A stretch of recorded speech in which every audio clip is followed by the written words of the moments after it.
ये क्या कर रही हो तुम यहाँ पर? सर मेरा बर्थडे इसलिए टॉफी बांट रही हूँ। एक तो तुम्हें यहाँ पढ़ने दिया जा रहा है और ऊपर से ये सब काम कर रही हो। सर आज मेरा बर्थडे है। अच्छा, बर्थडे है तुम्हारा? हैप्पी बर्थडे बेटा। लाओ टॉफी खिलाओ। एक मिनट, आप कौन? आप भाई हैं इसके? अपनी बहन को तौर तरीके सिखा नहीं सकते स्कूल के? मैं सर इतना जानना चाहता हूँ कि दोनों का बर्थडे है, दोनों चॉकलेट दे रहे हैं, तो आपने इस लड़की के हाथ चॉकलेट नहीं लिया और उसके हाथ चॉकलेट लिया, ऐसा क्यों? ये भेदभाव क्यों?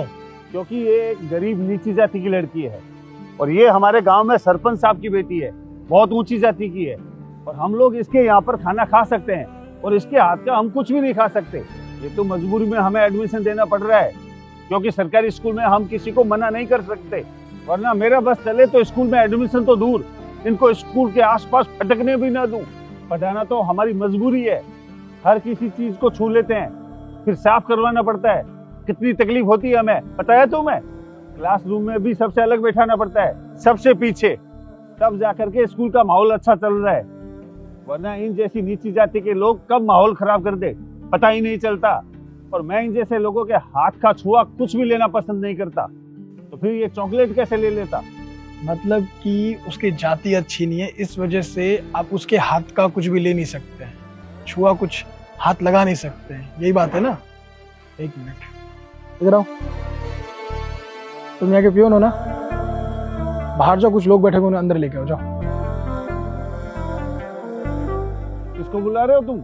ये कोई धर्मशाला है जो कोई भी आ जाएगा मुंह उठा करके अंदर? स्कूल है ये, इसकी मर्यादा को भंग ना करो, शिक्षा का मंदिर है ये। थोड़ा सा सब्र रखिए, सब कुछ पता चल जाएगा आपको कि मैं यहाँ किस लिए आया हूँ। मैं लेके आ गया सब लोगों को सर। ये लोग कौन है? लगता है पुलिस बुलानी पड़ेगी तुम लोगों के लिए। मैडम, आपके पास 10 मिनट है, फटाफट स्कूल का परिसर खाली करो, एक भी एरा गैरा नजर नहीं आना चाहिए। कलेक्टर साहब कभी भी आ सकते हैं यहाँ पर। सर आ सकते नहीं, वो तो आ गए। आगे? हाँ जी सर। कहाँ है? सर आपके सामने ही तो खड़े हैं। सर आप? नमस्ते सर। सर मुझे पता नहीं था सर, सॉरी सॉरी सर, माफी चाहता हूँ सर। मैं मुझे पता नहीं था सर, आप इस तरह से अचानक।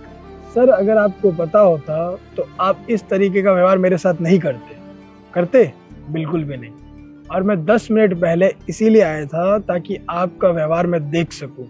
और सर मैंने अपनी आंखों से देख लिया कि आप कितने अच्छे टीचर हैं, बहुत अच्छे टीचर हैं। आप बच्चों को बहुत अच्छी चीजें सिखा रहे हैं। आप बस इतना बताइए कि आप जो बच्चों के मन में जातिवाद का बीज बो रहे हैं, ये अच्छी बात है? अच्छी बात है ये? बिल्कुल अच्छी बात नहीं है, ये मैं कभी माफ नहीं कर सकता। आप एक टीचर हैं, टीचर के बारे में आप बता सकते हैं? बता सकते हैं टीचर क्या होता है? बता सकते हैं? टीचर समाज में बहुत इंपॉर्टेंट होता है। टीचर बच्चों को जैसा सिखाएगा बच्चे वैसा ही सीखेंगे। लेकिन अगर आप जैसे टीचर इन जैसे बच्चों को ऐसे शिक्षा देंगे तो वो शिक्षा कब काम आएगी?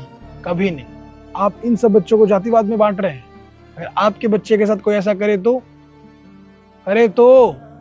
आपको पता है आप किस देश में रहते हैं?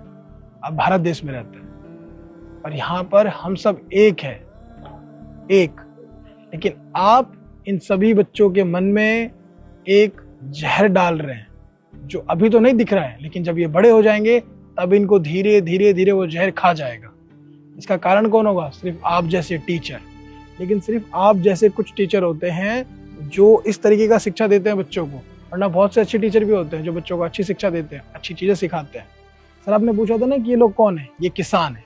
आप अन्न खाते हैं? अन्न खाते हैं ना? वो अन्न कहाँ से आता है? इन किसानों की खेती से आता है, खून पसीने से आता है। फसलें होती है, तब वो फसलें दुकानों तक आती है, दुकानों से आप सामान लेके आते हैं। तब आप जाति पूछते हैं कि किसान की जाति क्या थी? बस आप खरीद के खाना चाहते हैं। और अभी क्यों जाति पूछ रहे हैं आप? अभी जाति पूछ के आप क्यों खाते हैं ये सब? ये बस एक दिखावा होता है। अगर आपको इतना ही जातिवाद का है तो हर चीज में पूछ के खाइए कि आपकी जाति क्या, आपकी जाति क्या है। आपको मेरी जाति पता है? नहीं पता ना। बस मैं एक IAS ऑफिसर हूँ इसलिए आपने मेरे सामने हाथ जोड़ लिया। यही कोई मेरी जगह कोई किसान होता तो आप उसको धक्के देके बाहर निकाल देते। बस इतना ही फर्क है। हमारी एजुकेशन सिस्टम इतनी खराब हो गई है कि हम लोग समझना ही नहीं चाहते। और जब आप जैसे टीचर इस सिस्टम से बाहर निकलेंगे तो सिस्टम अपने आप ही सुधर जाएगा। मैं निकालूंगा आप जैसे टीचर को इस सिस्टम से बाहर। और मैं यहाँ इसलिए आया था ताकि ये जो किसान है इनके बच्चों को उनका हक मिल सके, जो हक आप इन्हें देते नहीं है। मैंने बहुत सुना है कि आप लोग भेदभाव करते हैं इनके बच्चों के साथ, लेकिन अब से भेदभाव नहीं होगा, क्योंकि आज आपका यहाँ आखिरी दिन था। अपना सामान लीजिए और इंतजार कीजिए, पुलिस जैसे ही आएगी चुपचाप जाके गाड़ी में बैठ जाना और कल के न्यूज का वेट करना। समझे मेरी बात? चलिए साइड दीजिए, हटिए। अब आगे से कभी ऐसा नहीं करूंगा सर, प्लीज सर माफ कर दीजिए। ये दिखावा मत कीजिए सॉरी बोलने का। आपको जो सजा मिली है एकदम सही सजा मिली है, जातिवाद ऐसे ही खत्म होगा।